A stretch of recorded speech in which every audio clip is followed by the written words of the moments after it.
Манай гол төр Тото бол уг чөтгөрийн хааныг алах чин хүсэлээ үрдүүлсэн ер бусын хүчтэй баатар л да.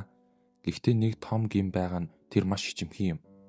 Тэрээр 3 үзэсгэлэнтэй охидтой баг болоод аялалд гарна гэж мөрөөддөгч хажууд нь байгаа тэр 3 гоо бүсгүй үнэндээ түүнийг алах гэж ирсэн хөлсний алуурчид гэдгийг тэр зүүдлэж хүү яваа юм.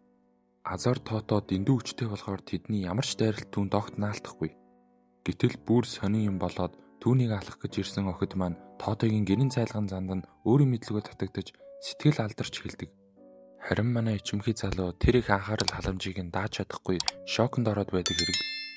Яг энэ үед чөтгөрийн ертөнцид хаан өөрийн охин Силд насанд хүрсний баталгаа болгож нэгэн хүндхэн даалгавар өгнө. Хаан охиндоо намайг алах гэж ирсэн тэр олон баатрууд дундаас нэгэн хүчтэй залууг оллоо. Чи түүнийг ганцаараа устгаж чадвал би чамайг насанд хүрсэнд тооцож хаан ширээ залгамжлах эрхийг өгнө гэж хэлдэг.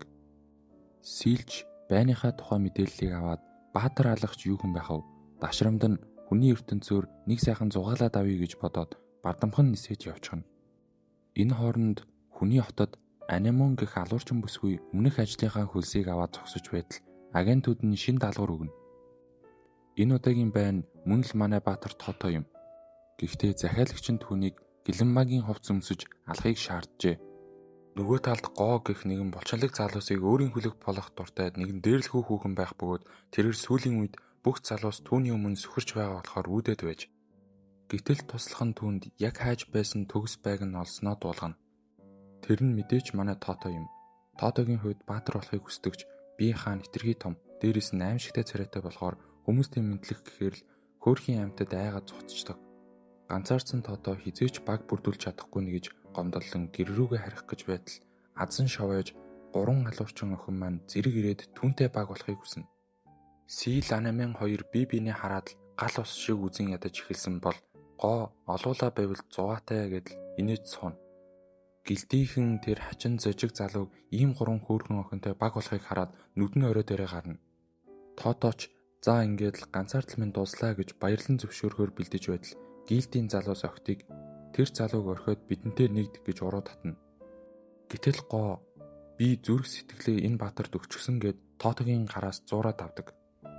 Тото шиг ичимхий амьтанд энэ нь дэндүү ихэдсэн тул тархин гацаж босоо зайнаасаа ухаан алдаад унчихна.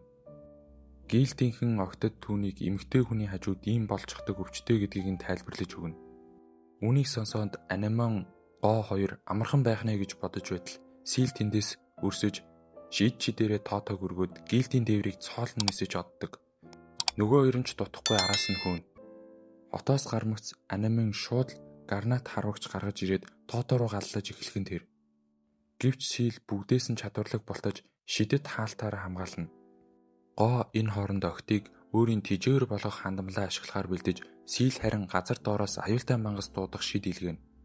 Тэд Тотогийн төлөө бие биенээ алахад бэлэн байсан ч Гоо дундуур нь орж түр гал зогсоох санал тавина. Тэднийг ярилцахаар сонор сэрэмж алдах үед Гоо тусаа өнөртэй усаараа тэднийг мэдээ алтуулчихдаг. Гоо өөрийнхөө зайлмихэнд баярлаж байтал Сил чи миний мангас дуудах шидийг тасалдуулчихлаа. Одоо тэр амьтан чи хяналтаас гарч ирэндээ гэж анхааруулна. Хэлж дуусаагүй байтал 8 хөлтэй аимшигт харлуу гарч ирнэ. Гоо амиа бодоод зүхтах гэсэн ч Анемон Сил 2 хөлөөс нь зуран ерөндөгөө өгөхгүй бол хамтдаа өхөн шүү гэж занал хийлнэ. Луу тэднийг залхихаар дайрах яг тэр мөчөд Тото гинэт сэрж ганцхан хүчтэй цохилтоор лууны толгойг тас цохих тэдний амийг авардаг. Охид түүнийг ямар нэгэн баатарлаг үг хэлнэ гэж хүлээж байсан ч Тото ганц ч үг дуугарч чадахгүй димэл зогсоно. Гэсэн ч тэднийг тэрхэд Тотогийн тархи дахин хайлж ухаан алдаад унчихна. Охид түүнийг одоо алах уу гэж ярилцсан ч Сил тэр сая үнэхээр дөг байсан. Бид түүнд өртөөгээд алахыг азнахаар шийддэг. Тэгээд тэд хот руу буцаж амттан идэж тухлахаар болдог. Тэд хотод очиод бидээ хуурамч мэргэжлээ танилцуулна.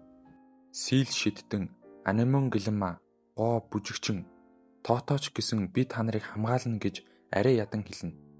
Гоо охидтой нууцаар ярилцахын тулд Тотог дахин тэрч ухаан алдуулна. Тэд бие биенийхээ жинхэнэ үр төрхийг илчилж хамтран Тотог устгахаар тохирно.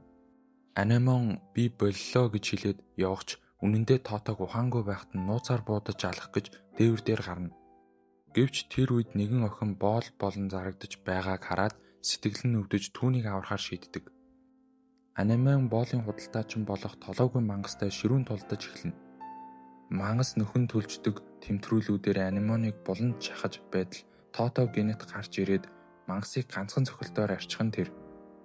Анимон гайхаж хоцроход Тото би чамайг хамгаална гэж амласан гэж хэлдэг.